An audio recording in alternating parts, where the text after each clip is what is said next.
Hi YouTube, it's Joshua Miles and welcome back to my channel. Today's episode is yet another solved case for my Curious Case series. Before we delve into this case though, I'd just like to give a massive thank you to JJ Monaghan Watches for sponsoring today's video. JJ Monaghan Watches is an independently owned Scottish watch brand.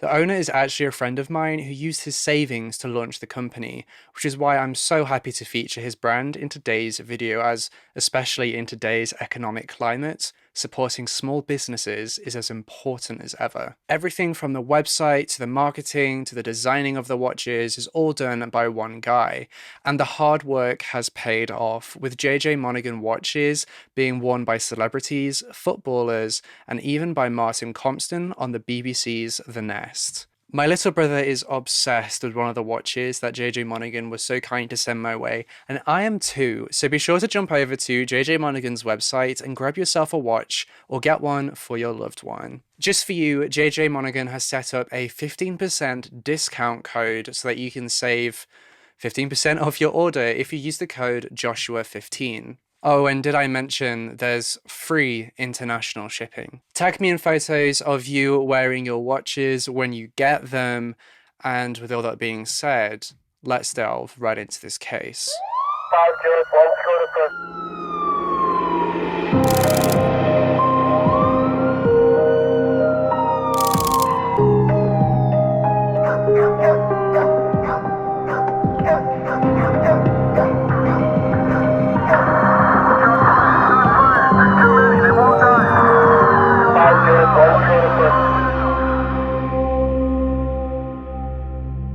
On Wednesday, the 18th of June 2014, in the Swedish town of Åkesson, Abrebo County, a 24-year-old man who we'll call Peter to protect his identity came home from work to find his girlfriend, who we'll call Emma, not in the apartment that they shared together, and a note was left on the table. Presuming the note to be from his girlfriend explaining where she'd gone, Peter picked up the note and read it. That was when he realized that the note wasn't from his girlfriend Emma, but in fact, it was from his ex-girlfriend, a woman named Jonna Henningsson. The note, which was in Swedish, read, "Hi, considering your silence towards me, I have realized that you have not chosen me, so I thought I'd stop by to collect my things. I was greeted by a furious Emma. Glad to see you've already moved on. I'll mail you your key and remove all things that might remind you of me from your apartment. I hope you and Emma will be very happy together. She reminds me of you when she's angry. Take care. I will always love you, Peter. Hugs from your Jonna." Confused as to where Emma might have gone, Peter decided to phone up Jonna to see if she knew anything. Jonna was actually at work when Peter phoned her, and when Jonna picked up the phone, she told Peter that she had no idea as to the whereabouts of Emma. Later that day, the dismembered remains of Emma would be found in a forest outside the city of Kulma, some 36 kilometers from Åkesson. What had happened to Emma? Who had done this to her, and why? To answer those questions, we first have to find out who exactly Jonna is and what her connection to this case is. Jonna Henningsson was born in 1989, and from a young age, she loved horses. She often spent her time riding her horse and looking after it, using all her free time to do so. She was described by her friends and family as a very happy, outgoing person, a fun person to be friends with, though oftentimes childish. Jonna was very academically gifted, and her teachers knew that she would go far if she put her mind to it. According to one source, she achieved almost perfect grades at school. Jonna had just one idol, her older sister. Unfortunately, when Jonna and her older sister were both young and were both still growing up, their parents got divorced, and Jonna didn't take this divorce very well. Jonna and her sister also had a toxic trait that was instilled in them from a young age, which was to never publicly show that you're upset or that you're sad, as it's a sign of weakness. This would mean that regardless of how Jonna or her sister felt, they would always put on a happy smile and make it look like they're perfectly fine, happy-go-lucky,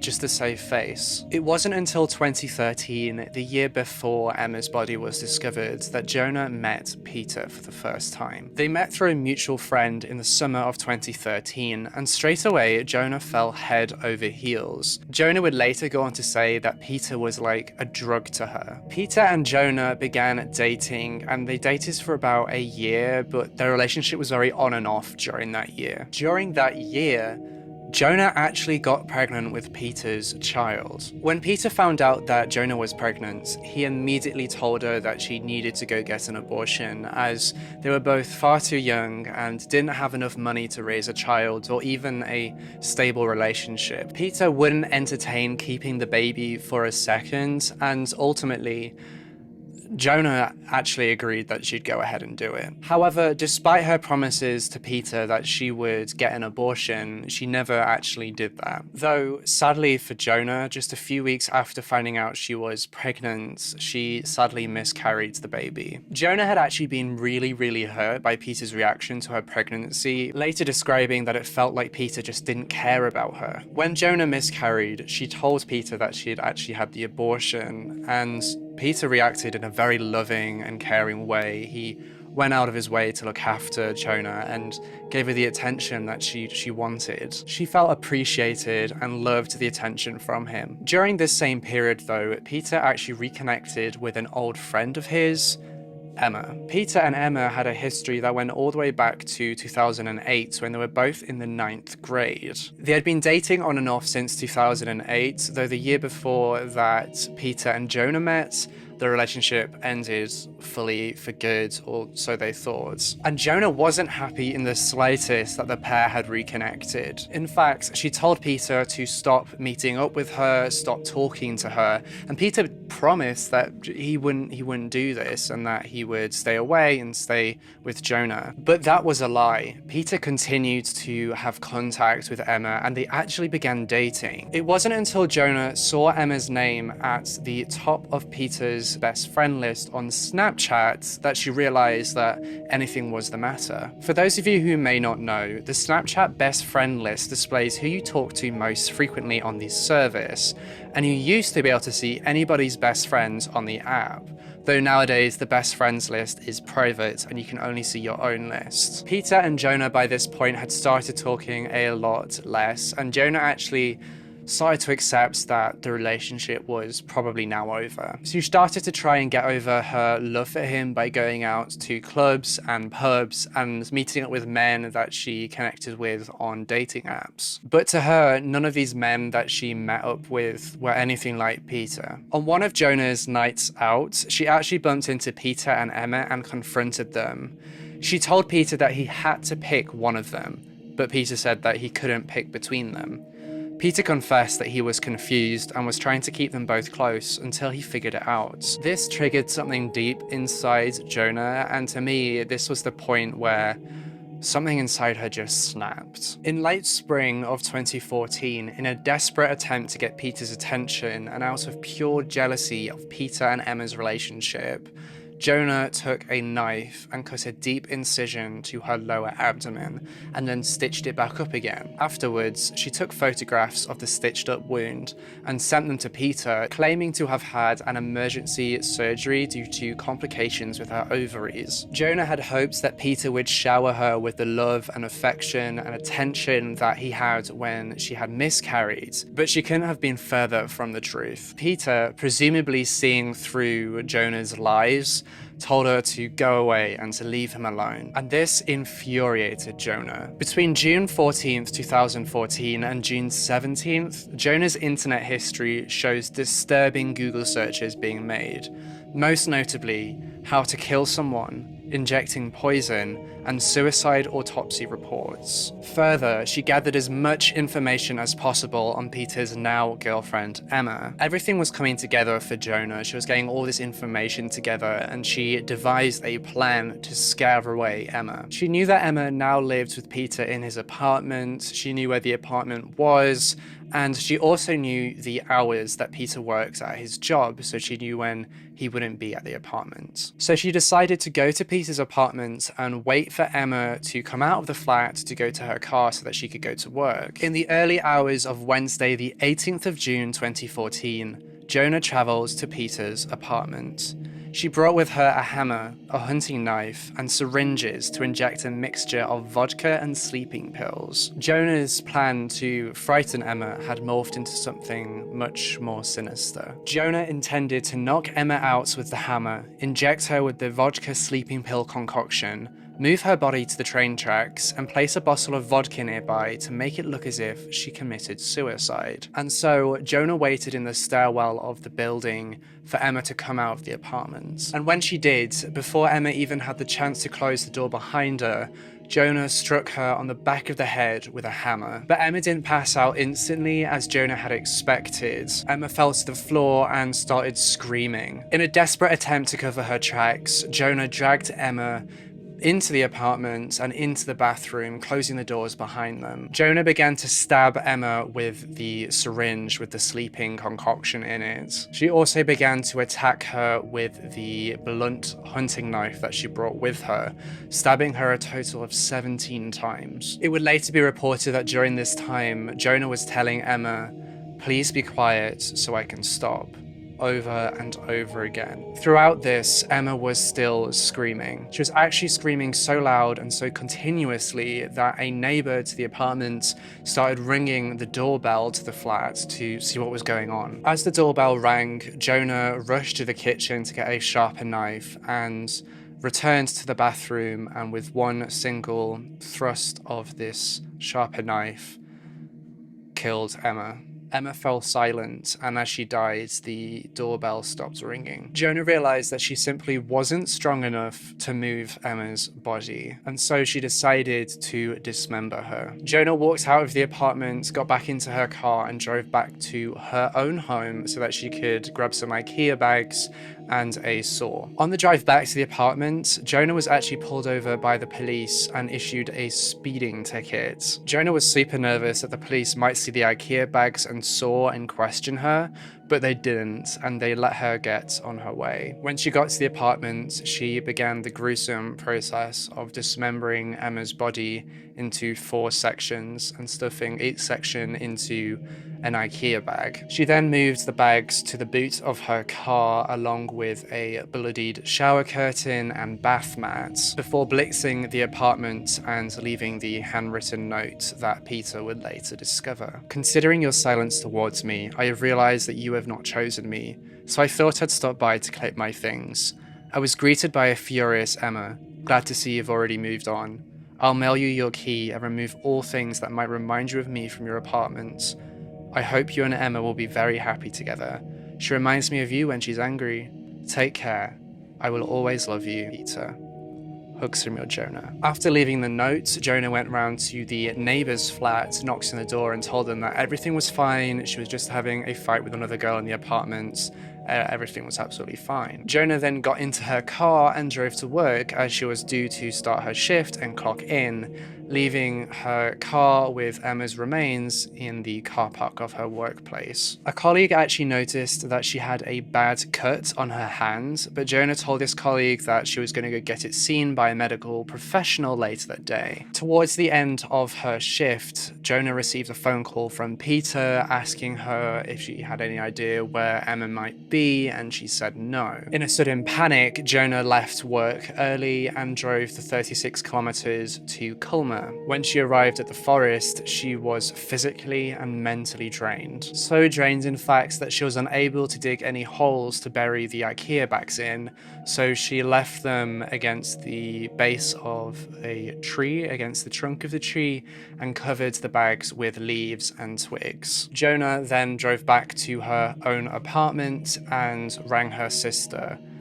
the sister she idolized. She told her sister that she'd gone round to Peter's to collect her stuff and had gotten into an altercation with Emma, which resulted in Jonna stabbing Emma in self-defense. Jonna then told her sister that afterwards she left the apartment and then came back a short while later to make sure that Emma was okay, but when she went back to the apartment, Emma wasn't there. That was when Jonna's sister told her to call the cops, that they'll find her and that she'll be alright. And so Jonna called the police.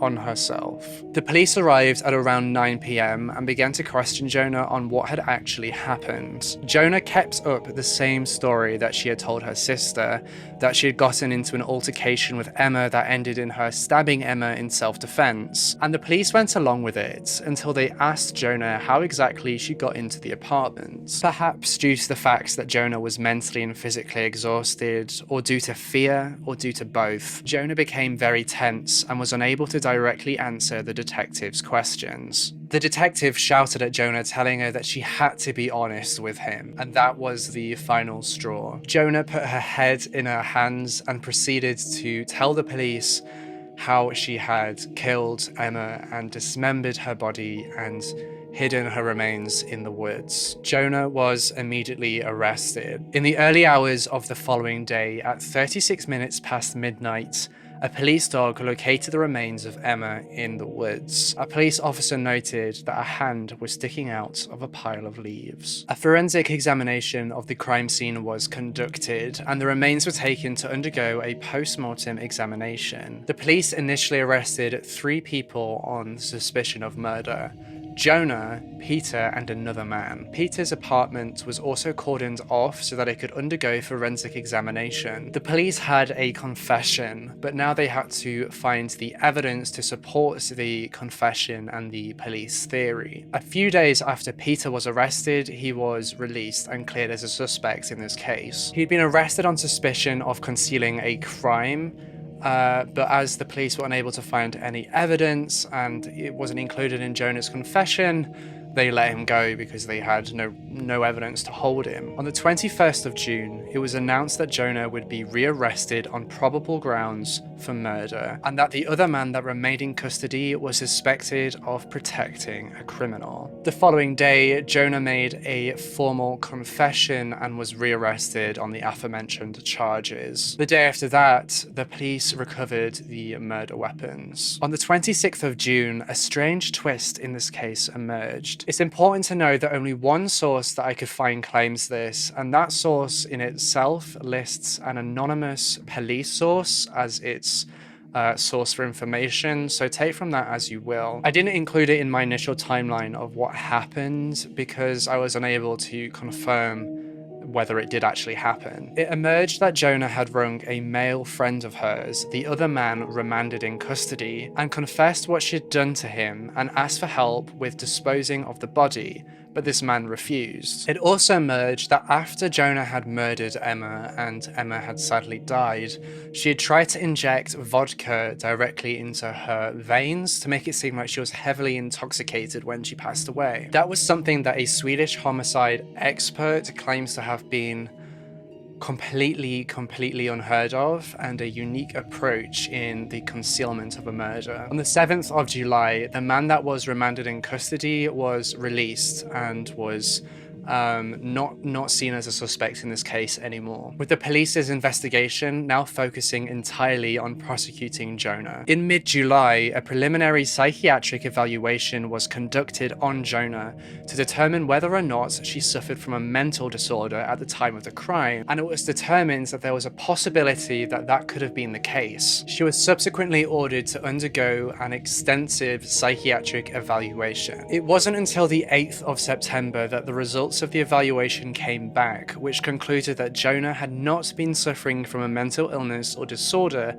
at the time of the murder, which meant that she would be remanded in prison to await trial instead of being sent to psychiatric care. The hearing in this case took place on the 19th of November 2014, and the extensive injuries that Emma had sustained were revealed to the court. Emma had sustained 6 wounds to the back of the head with underlying soft tissue bleeding, a fracture to the roof and base of her skull, cerebral bleeding and bruising of the frontal and temporal lobe, 17 different stab wounds sustained to her neck, lower face, throat, and to the back of her right hand, all with underlying soft tissue wounds. She also had an injured air pipe, a knocked out tooth, and a wounded right carotid artery. It was further determined from the neighbour's testimony that the attack had lasted for around 20 minutes from the time that Emma had been hit in the back of the head to the time that the last fatal stab, meaning that Emma would have been in excruciating pain and would have suffered for a considerable period of time before death. The neighbor described her screaming as an uninterrupted roar. It also emerged that Jonna might have been inspired by a scene in the show Dexter,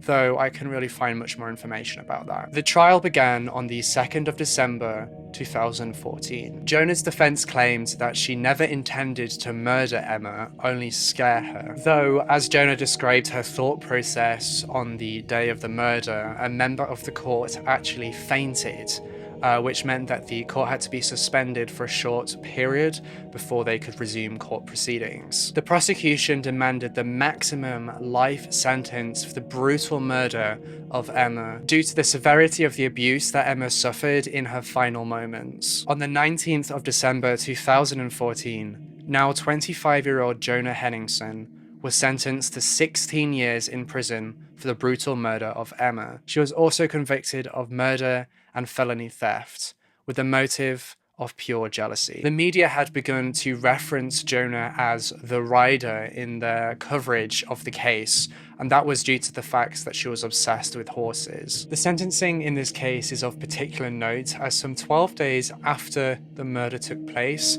a law reform was brought into force, which changed the maximum punishment for murder to life imprisonment. Though as the murder took place before the reform, she could only be sentenced to the maximum of 16 years in prison for the crime. The reform was proposed on the 8th of May 2014 and came into effect on the 1st of July 2014. It updated the Swedish criminal code with respect to the sentencing one can receive for murder.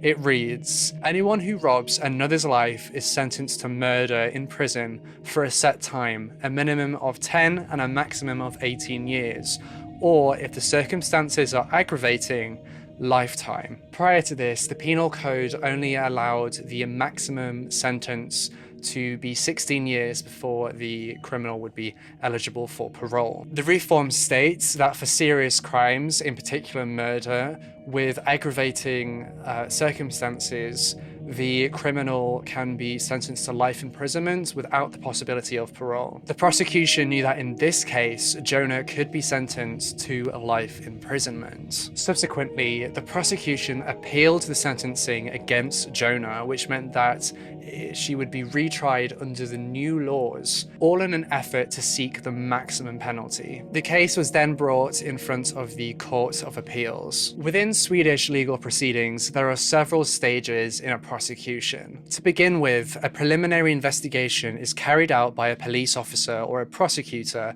as soon as the Swedish Prosecution Service or the Swedish police are made aware of a crime, and they're both legally required to register and prosecute for all offences they're made aware of. It's interesting to note that the Swedish Prosecution Service is a wholly independent organisation, and according to its official Wikipedia page, it does not depend on the courts or the police, nor is it directed by the Ministry of Justice. In fact, any ministerial interference with the Swedish prosecution service is unconstitutional in Sweden. As with most countries, the investigation must be conducted objectively and impartially. With less serious crimes, the prosecution service can negate the need for a crime to be tried in court and can pronounce an order of summary punishment. Though with serious crimes, as within this case, the prosecution must bring their findings into the district court. The trial takes place at the district court, and in most cases, that is where the case ends too. But when a defense team or prosecuted person, or even the prosecutors themselves, decides to appeal a sentence, a second appeal trial takes place at a court known as the Court of Appeals. Following that, the trial under certain circumstances can be brought in front of the Supreme Court, but that can only be done with the Supreme Court's approval and is only done when it is deemed important to establish a precedent for the lower courts. It's also important to note that the legal system works differently in Sweden than it does in, say, the United States or the UK. In America, a court is usually made up of a singular judge and a jury, whereas in Swedish courts, the Court of Criminal Cases is made up of one legally qualified judge and 3 lay judges in the district courts. In the Court of Appeals, there must be 3 legally qualified judges and 2 lay judges. The qualified and lay judges are responsible for reaching a verdict, with the qualified judge being responsible for setting penal sentences. In this case, the appeal was conducted on the 18th of March 2015, and it concluded that Jonna had intentionally murdered Emma, citing Jonna's internet search history in the days prior to the attacks as supporting evidence for this. And consequently, Jonna was resentenced to the maximum available sentence: life imprisonment. Life imprisonment in a maximum security prison. This new sentencing was then appealed again, I believe, by Jonna's defense team to the Supreme Court, but the Supreme Court denied their request, and so the sentence was set in stone. Jonna now lives a life of isolation due to the high risk that she poses the other inmates. They believe that she is a high-risk inmate that is very likely to inflict violence on others. She is only one of just 7 women in Sweden that have received life sentencing and were serving their sentencing as of October 2015. She has received multiple warnings while in prison for failing to submit drug tests. Jonna had requested that she lead dance courses with a focus on Bollywood dance in the prison, but if this was to be approved, she would not be allowed to teach any inmates, so she would just be dancing alone in isolation. Interestingly, she actually fell in love with a friendly inmate and caused that inmate to become extremely uncomfortable. So uncomfortable, in fact, so the inmate had to threaten Jonna, telling her to stay away from them, but the threats didn't work. Jonna started sending letter after letter to the inmate, in one declaring her love for them, and in the next threatening to send her contacts on the outside to hurt the inmate's brother. As a result of these actions, the inmate was granted a restraining order against Jonna and hasn't heard from her since. Unsurprisingly, it also emerged that Jonna has spent a lot of her time in prison researching the likes of Adolf Hitler, Stalin, and other very evil world leaders. When asked why she's researching these people, she just replies by saying history. Unfortunately, in this case, I was unable to find out much information about Emma, much about her life story, who she was as a person, her interests, and her dreams. I spent a lot of time researching and was unfortunately unable to find out that information. And that's everything that I have for you in today's case. Thank you so much for watching this episode in my Curious Case series. If you want to watch more episodes just like this, you can find a link to the full Curious Case playlist in my description box down below. Subscribe to this channel and hit that bell icon so you can be notified every single time that I post a brand new true crime video. Don't forget to check out JJ Monaghan Watches and use the coupon code Joshua15 for 15% off. They currently have free international shipping, which I think is amazing, as we all know just how expensive shopping online can be when you've got to ship products from abroad. Let me know what you think about this case in the comment section down below. Do you think that it was justifiable that Jonna received the maximum life sentence? I believe so. I think that's the right sentence for her. It's interesting to me that an unnamed male was arrested in connection to this case for concealment of a crime and then released, and nothing really came of that. And this unnamed male had apparently learned of what Jonna had done and didn't tell anyone or go to the police or anything. It leads me to wonder who exactly this man was. Maybe a friend of Jonna's, an ex-lover, or perhaps just one of the men that she had met on her dating apps. I changed the names in this case to respect the privacy of all those involved, all the names obviously except for Jonna's. It breaks my heart that Emma, who was just 22 years old with her whole life ahead of her to chase her hopes and dreams, was so cruelly and torturously murdered over a boy. I hope her friends and family have found justice in the sentencing that Jonna has received, and that they have been able to begin the long process of mourning and grief. Again, let me know what you think of this case down in the comment section. I also just wanted to ask whether you guys have seen, noticed, or enjoyed any of the changes I've made in today's video. I've updated the theme tune and I've started using some different editing techniques to try and up the production. If you have any case suggestions that you want to send my way, then be sure to go to requestcase.com or go to my official subreddit and send in your case there. You can find a link to all those sites in my description box down below. Don't forget to follow me on Twitter and Instagram if you want to see what's going on behind the scenes, any case updates, things like that. And with all that being said, I'll see you in the next case.